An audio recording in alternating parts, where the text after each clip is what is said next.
How do we make the environment more healthy and support people's well-being? How do we create healthier parks?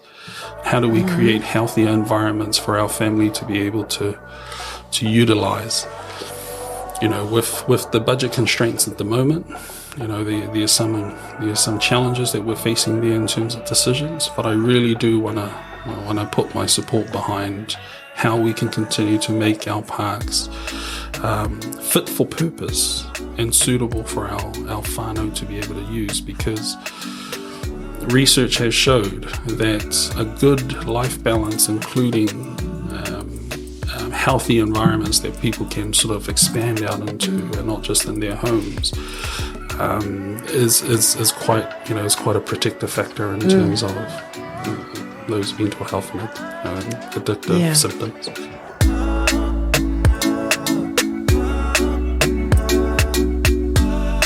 This podcast is proudly supported by the Ōtara Network Action Committee, ONAC, community-owned, community-driven and community-led. Kia ora anō whānau, ko Judy Spate anō.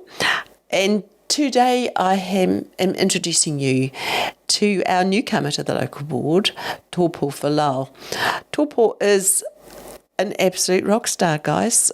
You're so smart to vote him in. He's got...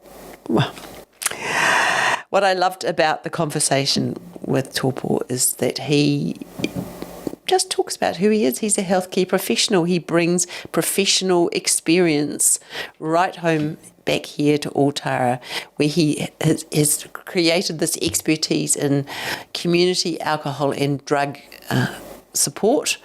And he brings anybody great insight, great hope. And I think in this conversation, just some really practical skills. At the end of the conversation, we're going to run the local phone numbers where you or your whānau or people you just want to pass the number on to can phone. And you can also make an appointment for yourself or someone in your whānau as well. So can't wait to introduce you to this amazing guy. Welcome back to Ōtara, Topou. Here you go. Kia ora. Very excited now to introduce you to Topou Folau, who is our newest local board member. Woohoo! Correct. In Yes. Ōtara, certainly in Ōtara. That's right. And on currently into month 3 on your first term. I haven't counted, but It might be more than that. You must be month 4. Probably. Yeah, I started in I think in October. October. Yeah, so December, January. Yeah, four-ish. Depending on so that's pretty exciting. As we were talking, we were setting up the conversations this morning. Really keen to have you talk and share with us, what maketh the man. But what was life like when you were a kid? Mum and dad, where did they come from? Were you born and bred in Ōtara? School? And we'll go through from there. And I really wanted to finish today with your reflections on local board life so far. And another thing we talked about this morning is that everyone has this idea that, you're icons of power. We just know that. And that's true, of course, but you don't have the magic wand to announce money as your constituents want it. And so it's important, I think, as an output of this conversation is for us to gain a better idea about how that might happen. So let's start off, baby Topou. Okay, yes. So I guess baby Topou was born in Tonga, so in Tonga, and I sort of grew up in. I sort of term it as unconventional. Away from the norm. When I was born, I had 7. There were 7 of us, so I had 6 siblings. So Tonga Tapu? In Tonga Tapu. In Nuku'alofa, which is the main... Yes, I've been there several times. Oh, lovely. It's interesting place, but it has the beauty is within the people. Yeah, well, it was pre-flood and pre-fire and I haven't been back in the last 10 years, probably 15 years. Oh, alrighty. It might be time for another visit. I think so. And so when I was born, my mother's older sister adopted me, or whāngai me is probably the better term, but in Tongan it's known as pusiaki. So she took me, and she eventually moved to New Zealand, and so I came with her and my grandparents when I was about 4. So that was, I think, back in 1987. And we lived in Mangere with my other auntie, and then we, I think at one point we moved to Takanini, but we moved to Ōtara, I think, when I started primary school. So I was in I don't know what the new year is, but I was J3 is the old system, and started at Yandara. Then I went to Ferguson, and then went to Tangaroa College. Pretty classic move Yep. through the township, isn't it? Yeah. And I guess early in life I was into politics already. I was the head boy of Tangaroa College in my final year, and then went off to university. Yeah. Did you get, like, wasn't it the highest percentage in the world of PhDs? Are you one of them? Unfortunately, no. I don't have a PhD. Just remember staying long enough. I'm learning that I'm the mother of a candidate. Oh, that's. They just need to stay awesome. long enough. Yeah. I'm not too sure about the commitment at the moment, but because I've got at the moment I've got a family, I've got young kids. Yeah. So I've got 5 children, which is carrying on the family tradition.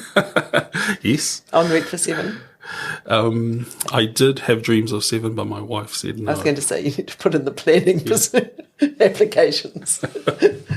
Yeah. And good for us to be here in Ōtara. Yeah. Yeah.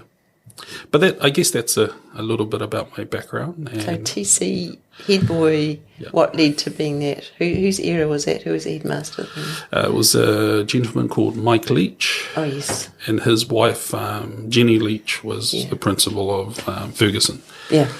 And then but Mike came in, I think, in my senior year. Before that, it was, I think, Mr. Peters. I've forgotten his first name.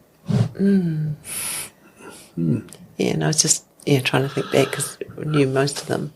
There was a Niuean guy there too. What's A Niuean. He was deputy for a long time. Anyway, moving on. Okay. Yeah. So and that's TC for me. And then I went off to university. I went on to do. My dream was to do medicine and health sciences. But I got quite involved. Pretty cutthroat.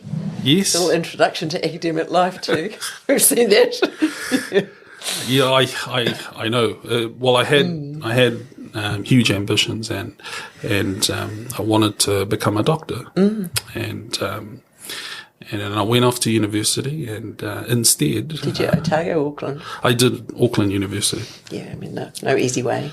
No, it's quite. Throw yourself into the fire. That's right. It's definitely out of the norm from our community here in Ōtara, particularly in TC. We get a lot of support from our teachers, and we sort of live like the only way I can compare it is kind of like a village life in our schools, where you have your teachers sort of running after you and saying, you haven't done your assignment, and giving you chances. But at university, that was quite different. You know, you had to turn up to those lectures on your own. You knew only 1 in 4 of you would make it to year 2. Well, I sort of learnt that much after that, because there was a lot of us in our first year, and not many of us left in our second year. No. Did you make it to year 2 though? I did make it to year 2. Woohoo! Yeah, I did. That's quite an achievement. That was, but I didn't make it to year 3. That's a blood-eating starter then, isn't it? Yeah. But they don't cut so hard then. It's just the personal commitment or the personal endurance that... Yeah. It requires a lot of work. You know, university is a beast on its own. You know, and I'm only speaking from my own experience as a Pacific person. You know, I learned much later that other Pacific, my Pacific peers, you know, had their parents go through university, so their experiences were much different. You were first in your generation. But I was first in my generation. And first in your family? First in my family. Yeah. Wow. So it was... But so it makes it doubly important or triply important or something too, doesn't it? Yeah, absolutely. To succeed. Okay, so year 3, and you went, whoo, what shall I do now? And you had loved the study of... Sorry? During your first 2 years, the things that you really loved, which is what you picked up, presumably. That's right, yes. I remember that you were working at Counters Manukau Health, so it must be in the health field. Absolutely, yeah. I enjoyed the study. It was... we all did the first year papers and things like this in health sciences and working towards going into to doing medicine. I didn't get in my first shot, but I wanted to sort of aim to get it after a degree at the time. So, and that was the goal. But then at year 3, I sort of met my my future wife and things like sort that. of. And yeah. And discovered love is what you meant to say. Maybe she'll be watching this. Yeah, Would you like to rephrase it? So, yes, okay then. No, my future. Actually, I met her in my first year, but it wasn't. We didn't get quite close until that later at university. And but I left university not because we met. I left university because I got quite involved in alcohol use and drug use and sort of lived a lived experience. Personal. Yes. Oh, what a shocking experience. It was. Yeah. For me. And sort of left for that reason. We couldn't keep up the academic performance, presumably. That's correct, yeah. Yeah. I got warnings and things like this, and so left, and decided to sort of go into the workplace. And then I got into the workplace, and shortly after, I had a little family, and I sorted out I sort of went through some my own sort of development and treatment processes, and then after a time in the workplace, I decided to go back and finish my degree. And this time I switched from focusing on medicine to focus on addiction, mental health and addictions. Okay. And hence why I'm That's your field now? That's my field now. Wow. So there's nothing quite like what did they used to call it? I did sociology for a while. It's got a name, hasn't it? Lived experience. Yeah, something, but it's got an academic name as well.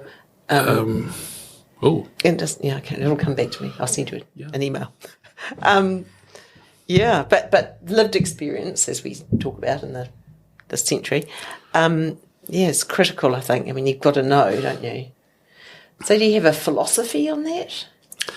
I'm sort of, I don't know if flexible is the word, but I believe that people with lived experience do have quite a lot of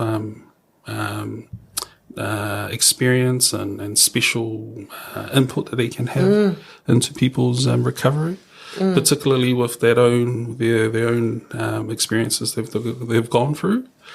But I also believe that people who don't have lived experience can contribute quite effectively as well. It probably takes another 20 years to get the experience to be able to maybe work in a more equitable manner. Yeah. Yeah. Well, yeah. If you haven't lived it. Well, yes, and what I've also found as well is that certain people who seek treatment may prefer somebody who doesn't have lived experience. It probably reminds them too much about their own experience. So sometimes, it's just really what works for a person. But from a healthcare perspective, I would have thought that understanding, from the provider perspective, it's easier. So tell us about your job. I remember you said at the community meeting, which blew the socks off me, because it's supposed to be almost a full-time job, isn't it? Working on the local board, or at least. Right. Yeah. And here you are squeezing into that time to run clinics, for your community, which is incredible. I mean, it shows your commitment to us as Ōtara. It is us as South Auckland, really. Absolutely. It's hugely selfless. No, absolutely, and it's in regards to the time, it's I've had to really reflect on whether I'm on the time factor, making sure things do fit, especially with a young family. Especially with a young family, so I have reduced my hours as a clinician and also as a trainer, because my main role at the moment is that I'm the workforce lead. Full counties or regional, isn't it? Regional Auckland, function, yeah. Auckland region. So it covers the 3 old DHB regions. So it's quite it's quite a big role and an important role. It's huge. But the good thing about it is that I also have direct input into the training. So a lot of the material and things like that, we train our new staff, particularly around working with Māori and Pasifika and those in our rainbow community. I can have direct input into that. Wow. So just thinking local, now I was talking with a friend recently who was saying, that they live in a drug house and they don't want to be, they just can't scaffold their way out of that environment, but they know, for them and their children, they've got to go. Can you provide that kind of support? Or do you have advice? Let's go there. Yes. How do you go about climbing out of that appalling environment? Yeah. No, it's knowing firsthand the damage it can do too, I suppose, isn't it? Yeah. Absolutely.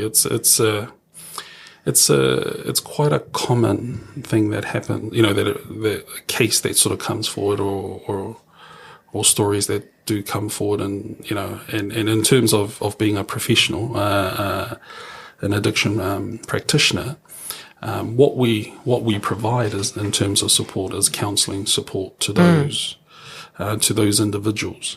But not only those individuals, to the family as well. So we do provide that therapeutic support as well. So you can provide that to.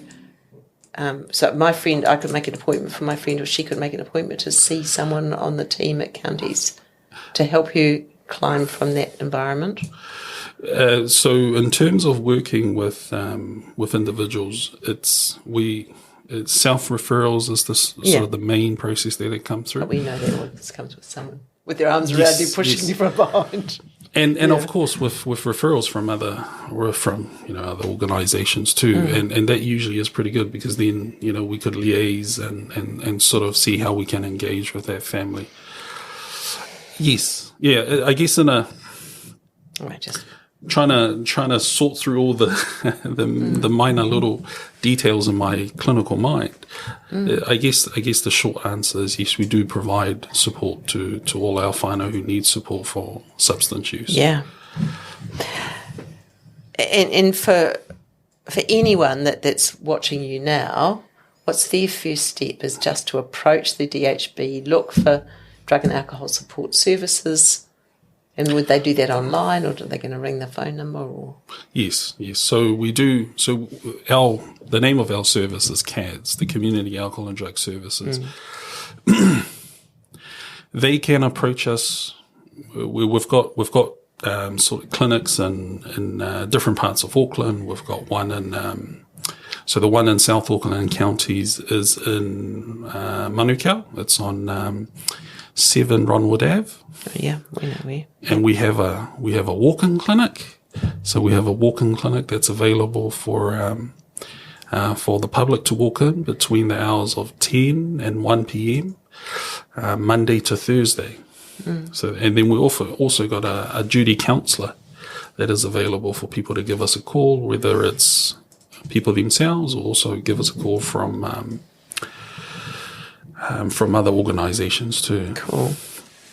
So that number is 263 2028. That's just think, you look for the things when you go back on. What did I say this morning? Yeah, I gave out that counselling number. I mean, is that a 24-hour number? Oh, that is not a 24-hour number. Yeah. We are, because we're a community addiction service, we mainly work within the hours of within business hours. We do recommend that if you do have any issues that is outside those hours to go into emergency services. 111. Call 111. Or go to A&E. Yes, if it's quite severe, go to A&E. And then if we sort of go down a level from that level, it'll be the crisis team, so the mental health crisis team. And so you could phone A&E and the mental health crisis team? Yes, they usually can make a referral to that. Or you could find the crisis, I don't know the crisis number on top of my head, but... This is not a test. No. Okay, but we can look that up too and run those. Maybe we did that with a recent interview around mental health generally, and we ran a little screen at the end of it saying if you need help, these are the numbers. Yes. Which then that would be a really good bit to do at the end of your interview, maybe. Yes, that's right. I could have brought a little card with me that has our emergency services. Because 111, as the cops tell us, they actually don't want to respond to that or mental health because it takes an officer team off the road for 4 hours until they can hand over. I absolutely agree. And that makes it not a good option. Yeah. You would only go to that option if it's life-threatening. Yeah. At that sort of level. So cool. That's what I recommend for that. What a wonderful, wonderful thing to be doing in this community and to be able to advocate it just in building, and I guess that's kind of what we said in that preamble too this morning, wasn't it? That whole let's let Ōtara be the great it can be, and with leaders like you, training the whole jolly region, the rohi is benefiting from a son of Ōtara, son of TC. They'd be so proud of you. Oh, thank you. Yeah, thank you, but how lucky we are. How lucky, because like it or not, Ōtara just seems to be the drug capital of the world at the moment, and it's pretty sad for so many whānau. All whānau. I agree, and I think maybe I'm jumping ahead, but that was one of the reasons why I stood, for our local elections, was to the outsider. The outsider. Yeah, I remember looking at the candidates. Oh, he looks interesting. How amazing. And because it was quite last minute too, wasn't it? Yeah. Yeah. It was, yes, it was last minute. I had been thinking about it for a wee while, and the politics, or whether I should just stay in terms of the work I do in the community already. But it was, I think for me it was when we moved back into the community, because we were sort of living out in Papatoetoe. But when we came back to Ōtara, I just sort of realised that some of the that it was a lot of the activity around the drug use and those who affected my own personal family, particular. I just realised that it was quite close to home. And I knew that these were big issues, bigger issues that were affecting, I guess, my community, and getting to me personally, and then sort of affecting me personally too. That I had to try in the best way I could to make change. Yeah. And what better way? I thought it might be a good way to do that.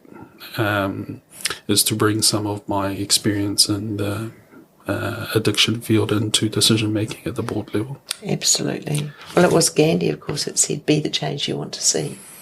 Yeah. Yeah. And I believe in that. Absolutely. Because, the reason why I believe in that is that if you want to see change, sometimes you can't rely on others to do it. And why would you? You have to work hard. Yeah. Wow. It's amazing. I'm not... Yeah.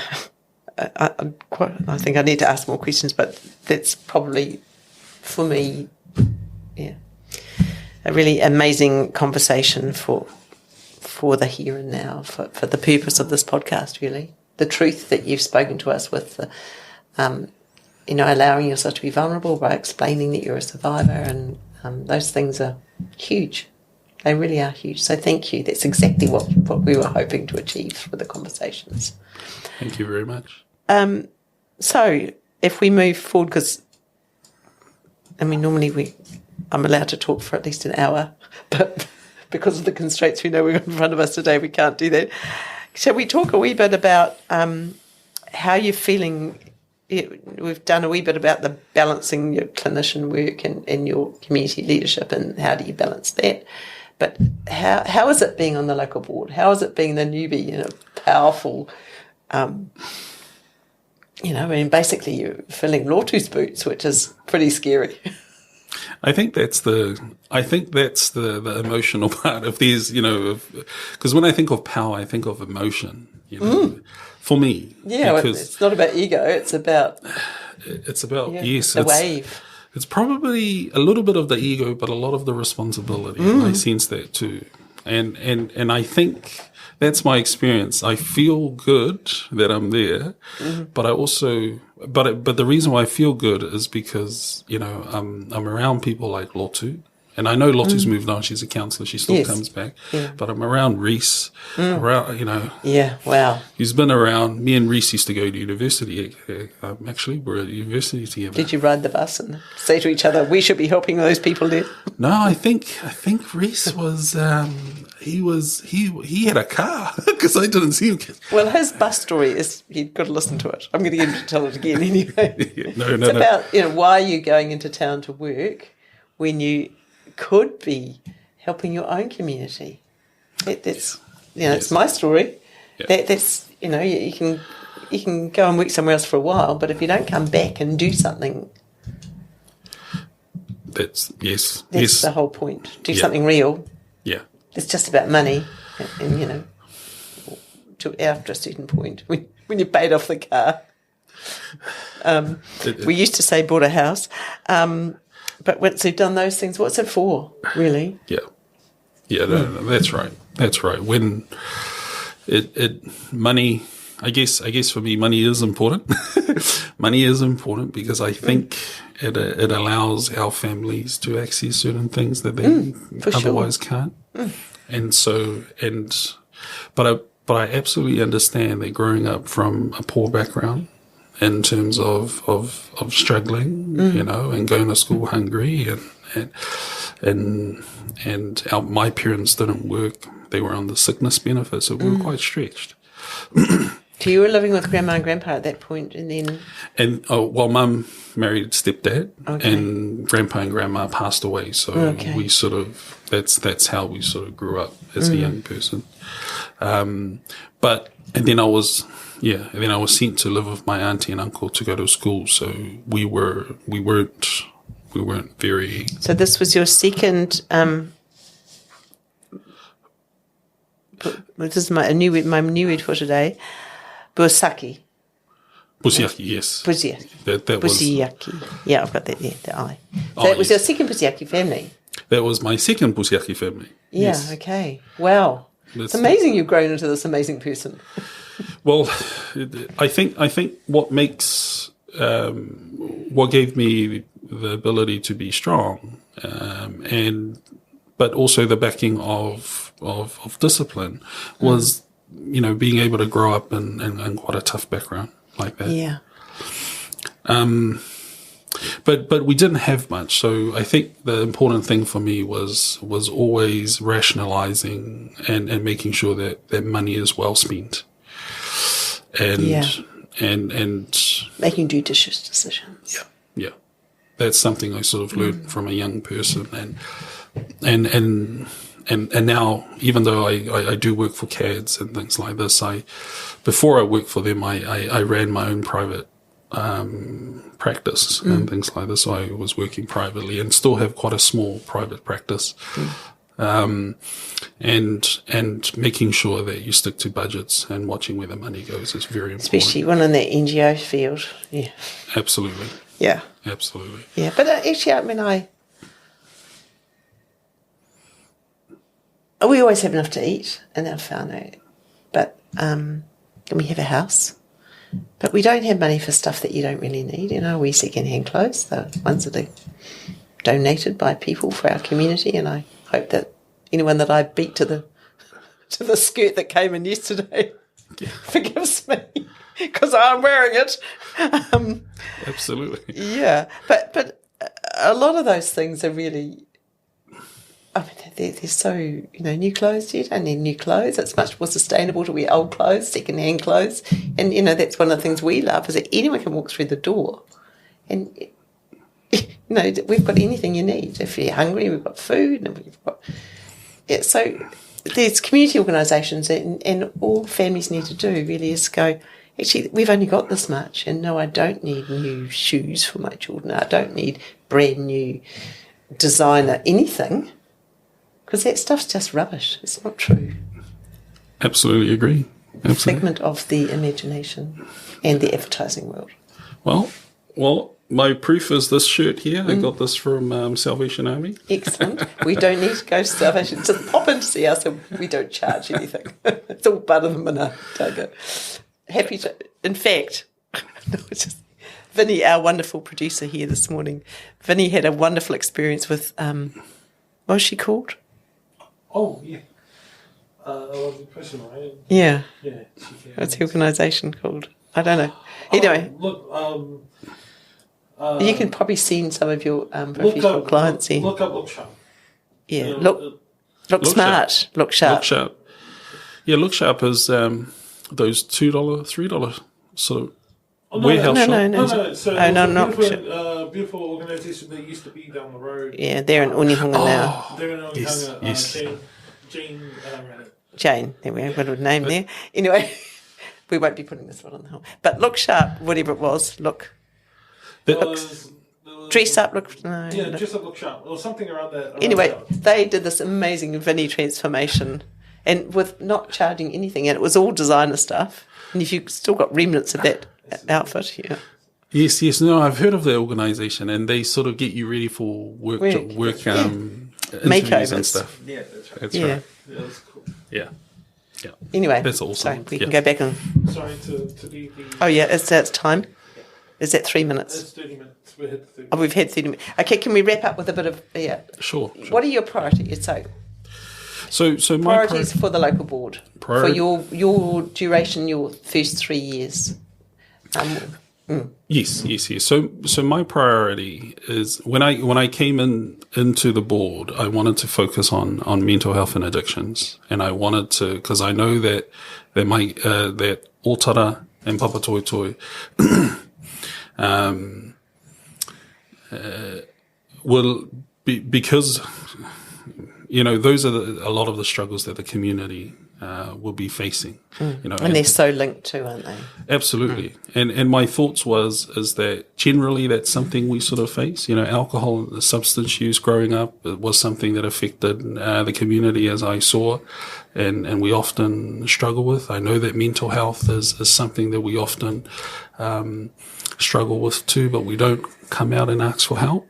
And things like this, and it's sort of and being left unlooked at or unattended, it sort of leads to other issues, wider issues like family harm, which is an issue, as we were talking about the other day, and I know that these things are preventable, and so my focus is that decisions around the board should be looking at alleviating those issues. That lead our families into, that make sure that our family get proper support, and not having to go through the system and being facing dealt to see and blow, I suppose, isn't it? By being disappointed by a system that doesn't support you and where you are. Absolutely. So the things that I'm looking at is how do we make the environment more healthy and support people's well-being. How do we create healthier parks? How do we create healthier environments for our family to be able to utilize? With the budget constraints at the moment, there's some challenges that we're facing there in terms of decisions, but I really do want to put my support behind how we can continue to make our parks fit for purpose and suitable for our whānau to be able to use, because research has showed that a good life balance, including healthy environments that people can sort of expand out into and not just in their homes, is quite a protective factor in terms of those mental health and and addictive symptoms. Wow. Okay. Parks. So it's not just parks, so is it maybe public places generally, is it? More parks because it's such relaxation. I think parks, because that's come up, but I think you mentioned, we've had a conversation around, you've brought forward transport as well. We really need to make those infrastructures, because we can't be, the fact of us being isolated is not helpful, generally. So if we're able to, to sort those things out, make sure that people are moving around and they're not afraid to get out there and move around. Well, that's part of, that open mind, the learning experience too. We do that with the kids that come here on the school holidays. We go places. We've been to Devonport, and we've been to the zoo, and we've been to Manurewa, and we've been to other places. They're not coming, but they're exciting. It's really exciting to go on the bus and the train and the ferry, and and it's giving them that skill, and giving them that knowledge as well, that you don't have to just hang around in your room. No, not that there's anything wrong with the hood, but it creates that 360 view of what else is going on in the town. Yeah. And I think people appreciate our hood more when they sort of go out and experience a bit more of other places. So. Yeah. Okay, well, so I think finishing on healthier parks and more accessible transport is a really great spot to land this conversation until next time. Because I really like to have a conversation about, in the future, if that's possible, more about that, that the sort of the CADS kaupapa and how can we better support mental health and addiction issues in our community, if that's okay with you. That'll be awesome. And and definitely okay with me. Cool. All right. Well, book in with Vinny will be giving you a call.